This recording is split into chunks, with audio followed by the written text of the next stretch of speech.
Пакетот антикризни мерки за граѓаните ќе се отвори уште во ноември, тој ќе се однесува на најчувствителните социјални групи во државата, изјави денес вице-премиерот за економски прашања Фатмир Битики. Во буџетот, новиот буџет, пренамената на буџетот се вкалкулирани, штом собраниската процедура ќе заврши околу тоа, мислам дека веќе на 19 треба да има нова седница собраниска, штом почне процедурата согласно на тој временски период и мерките ќе се спремат и ќе се обзнанат до граѓаните. Јас моето очекување е дека одредени мерки веќе со почеток на ноември би требале да бидат активни за нашите граѓани. Владини мерки за справување со високите цени, независно од Битики, денес потврди и министерката за труд и социјала Јованка Тренчевска. Ке имаме нов пакет на антикризни мерки, разговараме и во рамки на владата и во рамки на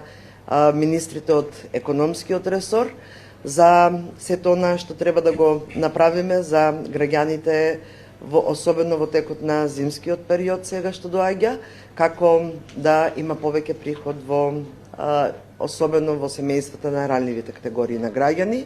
Изјави Тренчевска. Битики денес потврди дека антикризни мерки за компаниите нема да има, бидејќи приоритет се граѓаните. Антикризните мерки не се носат за трговците, за да нешто некој некаде калкулира. Антикризни мерки ќе се донесат за граѓаните, да им се помогне на тие кои што највише денеска има потребно.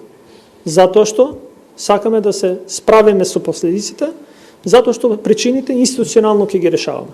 Во однос на прашањето кој е виновен за ценовните шокови и докаде е истражувањето на Комисијата за заштита на конкуренцијата, Битики изјави дека тоа е долг процес и во принцип трае околу 1 година. Според него, монополско здружување кај нас нема, но смета дека има договор за тоа.